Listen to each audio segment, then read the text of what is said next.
হাতে বৃহস্পতি সুউঁচু এবং গোল আর লাল কিংবা গোলাপি আভাযুক্ত হয়, আর তাতে যদি ছোট্ট ক্রস থাকে এরকম,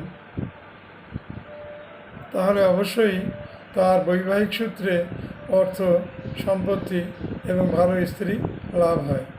আর যদি এই ক্রসটা অনেক বড় হয়, এরকম হয়, তাহলে এর থেকেও বড় হবে, মানে প্রায় বৃহস্পতিকে কভার করে নেবে।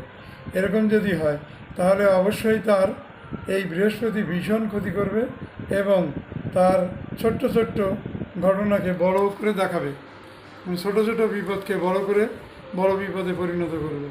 এইভাবে বৃহস্পতির যে দুরবস্থা, এই দুরবস্থা তাকে ভোগ করতে হবে। কিন্তু আমরা দেখেছি এই ক্ষেত্রে যাদের বৃহস্পতির স্থানে বড় লম্বা এই ত্রিকোণ, এই ত্রিভুজ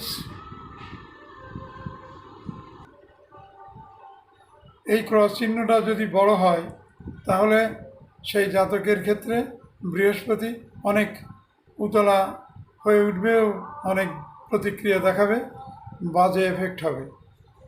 তার ফল যা হবে তার থেকে রক্ষা পেতে গেলে তাকে বৃহস্পতি অবশ্যই ঠেকাতে হবে, ভালো প্রক্রাস ধারণ করতে হবে।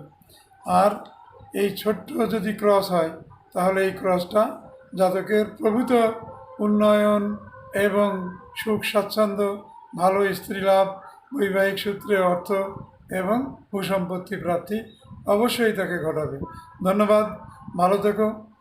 লাইক, সাবস্ক্রাইব, কমেন্ট, শেয়ার করো, যাতে আমি এরকম তথ্য আরও তোমাদের সামনে হাজির করতে পারি।